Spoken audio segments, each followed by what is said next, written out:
The Detroit branch of the NAACP is celebrating the 60th anniversary of the Walk to Freedom with a commemorative walk down Woodward Avenue on Saturday, June 24th. The event is one of many activities that'll take place during the NAACP's June Jubilee celebration of freedom. I got all of the details from the organization's president, Reverend Dr. Wendell Anthony.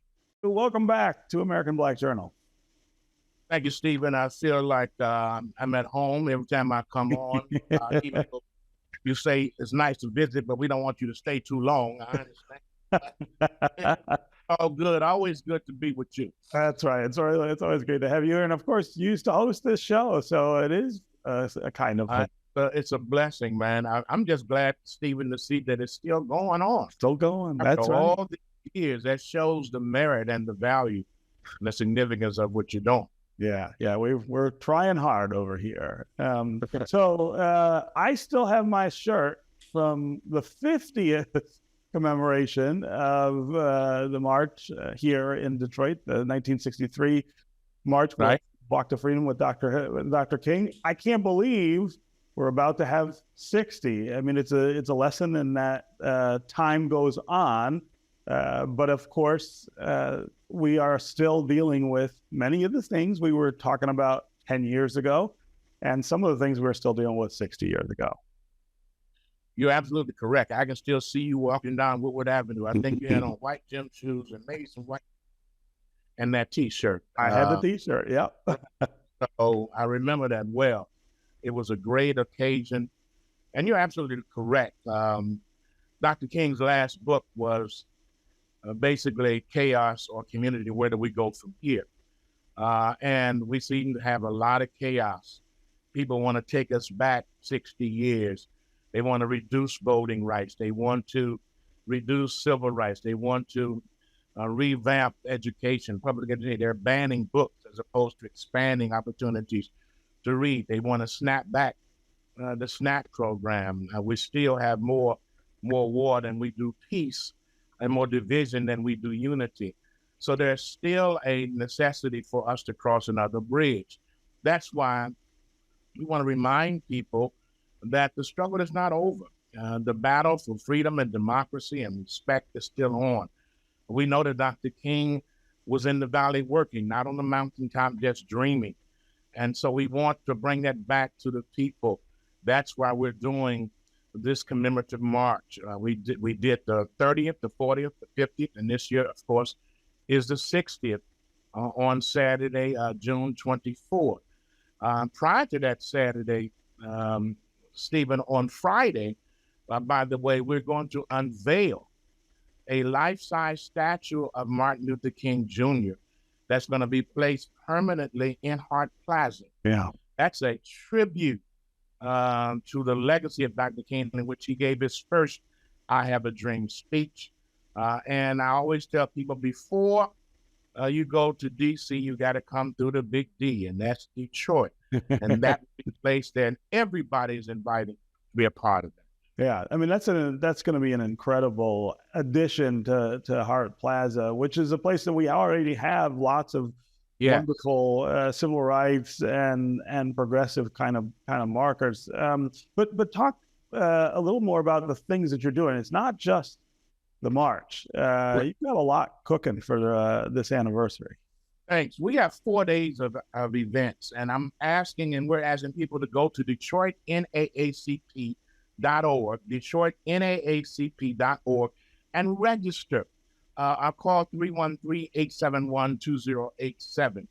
We start off on Thursday, June 22nd, with what we call Freedom Summits. You know, marches are structured to identify causes and issues and people and personalities and predicaments and to change policy. But it's really the work, the call to action, what happens after the march is over. So we're looking at various issues that Dr. King looked at and what we as the NAACP are dealing with today, i.e. voting, how we can increase voting, registration, mobilization, and protection. Excuse me, you know, there's a bill pending that Secretary of State Johnson Vinson and others is trying to do called the Michigan Voting Rights Act. Mm-hmm. We'd like to see that passed to make it more palatable and easier for people to vote in Michigan. Stop the intimidation, stop the reduction of voting places and booths and absentee ballots. That's what Dr. King will be about. So we're dealing with that. We're dealing with the history of the civil rights movement. Jamon Jordan and Ken Coleman, two historians in Detroit, are going to deal with that. We have Ayanna Gregory. These are at the summits. Ayanna Gregory, who, Stephen, is the daughter of Dick Gregory. Mm-hmm. Dick Gregory, icon civil rights leader. She's going to do a one-act play on the civil rights movement. Entertainer, writer, singer. She's coming. We're going to have Dr. Kimberly Crenshaw, one of the foremost authorities on so-called critical race theory. What it is, what it ain't. A lot of people talking about it don't have a clue as to what they're talking about. Dr. Crenshaw has written extensively about this. It's an academic posit of policy dealing with the legalisms and the way the legal system of criminal justice and others have impacted African Americans in this country. Simply telling the truth about history. She's going to come. She's speaking. Michael Eric Dyson, one of the foremost thought leaders and writers. He's coming. He's going to tie all this together. That's going to be at Wayne County Community College at the Northwest campus. That's free and open to the public from 9 to 4 on Thursday, June 22nd. Then, as I said, we have the unveiling of the statue of Dr. King at 10 o'clock on Friday morning. That's open to everybody. Everybody should come for this historic gathering of the unveiling of the statue. It only is in the country that I know of that's doing this, only in the D. And then on Saturday morning at 10, we will begin our walk towards freedom at the corner of Woodward and Martin Luther King Boulevard near Mack. And so we're going to march to Hart Plaza for a big community rally there. We have a number of people coming in town. We also are going to pay tribute to the hip-hop industry. This is the 50th anniversary of the hip-hop industry. Dougie Fresh, Yo-Yo, some others are coming in. We're going to acknowledge that. They're going to be a part of the walk and the march toward freedom. And then Sunday is the creme de la creme, Stephen.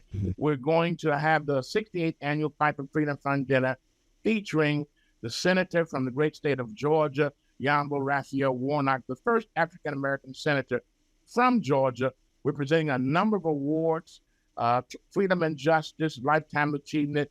You mentioned it a few times, but the things that, if you kind of add up all the things that you're doing on that weekend, they all point to this real tension that still exists right now. And in some ways, is it more inflected than it always is in terms of the pushback against what Dr. King was trying to achieve and what people have been trying to achieve, since then and certainly before him. We live in some strange times where people are saying some strange things and doing even stranger things. I tell you how strange it is. When you have the Republican Party, many of them attacking the FBI, calling them liberal and calling them a woke organization. And you got Wendell Anthony and others saying, wait a minute, that's their band. They ain't like that at all. I mean, this is crazy. Yeah. When you got people using the words of Dr. King, talking about he would not be for diversity and inclusion and extending the rights of people. DEI, he would be opposed. That's crazy. When you're talking about the fact that Dr. King would not be for certain people having the opportunity to be equalized economically, socially, and politically in society, he was for all. He was for all people, but he recognized the need for African Americans and brown people and women to be able to have an opportunity to be included at the table as opposed to being the meal on the table. Mm-hmm. So this is crazy to the degree that America seems to be going backwards as opposed to going forward. We are reducing our rights for democracy and freedom rather than increasing them and expanding them. We were the shining light for the world in terms of democracy. When you look at what's happening with the refugees trying to come into this country, the immigrants that are trying to come here. And yes, there should be legal ways to come into the country. Yes, there should be treatment of fairness and equality. But by the same token, aren't we supposed to be the land of the free, the home of the brave, a place where bring me your tired and your worn out masses huddle masses yearning to breathe free. I mean, that's what the lady with the lamp says. Yeah. And so we're saying that we have some difficult days ahead. Yeah. But I'm confident that when we come together, we want Black people, white people, red people, yellow people, urbanites, suburbanites, ruralites, everybody to come and to be a part of this, because Dr. King was for everybody. Yeah. In terms of an injustice to anyone, anywhere, is a threat to justice to everybody, everywhere. Yeah, yeah. I want to talk a little more about this idea of a Michigan Voting Rights Act, which you mentioned earlier, and how critical that could be here. You got Raphael Warnock coming for the dinner. He is the living embodiment of the power of the Voting Rights Act, right? Once you got people to vote in Georgia in large numbers, yes. They decided that, hey, we want an African-American in that seat. It would never have happened without that. And the threats to it, right, at the federal level especially, threatened to send us back. And now, because of the success and the expansion of voting, see, it's not just for Black people. It's for white, brown, red, it's for all people. Well, this is not a Democratic thing or Republican thing or an independent thing. I want everybody to vote, Stephen. I want people to vote who don't even agree with me. Let the best policies win fairly. And so there are over 400 voter suppression bills that have been introduced since the Supreme Court gutted the Voting Rights Act. And they still may gut it even further. And you see states have opened up on it. So what we're doing in Michigan is trying to make sure that we can expand voting, that we can have absentee ballots still available for all Michiganders who are registered to vote, that we can have voting booths and polling and precincts that are available in communities that may be shortchanged, that we can have enough election officials who are there to make sure that they assist people who need that kind of guidance, not to tell them how to vote, but to assist them with things they need, that we stop people from bringing guns to the voting booth and intimidating polling workers and people who are trying to exercise their right to vote. That's what the Michigan Voting Rights Act does. And so we're simply saying we need this. Everybody needs this, because if we don't, you're going to choke the very life out of people who want to participate. We already have a challenge trying to get people to exercise their right. Now you want to cut them off at the knees so they can't even begin to assume their rights. And so we say, no, that won't go. We need the Michigan Voting Rights Act. We need to march for freedom and justice. That's why we want everybody to be with us on the June Jubilee, June 22nd through June 25th. We need marshals. We need people who can direct folks as to how to go.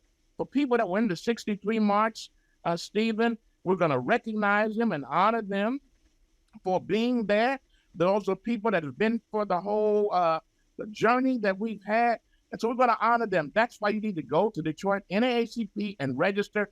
If you got photos, you can upload them to the website. If you want to volunteer, please go and register or call 313-871-2087. It's going to be on and popping in the Big D. Yeah, well, if it was anything like it was 10 years ago, it'll be amazing. And this statue really, I think, just tops it off in a really important way. I'm really excited to see that.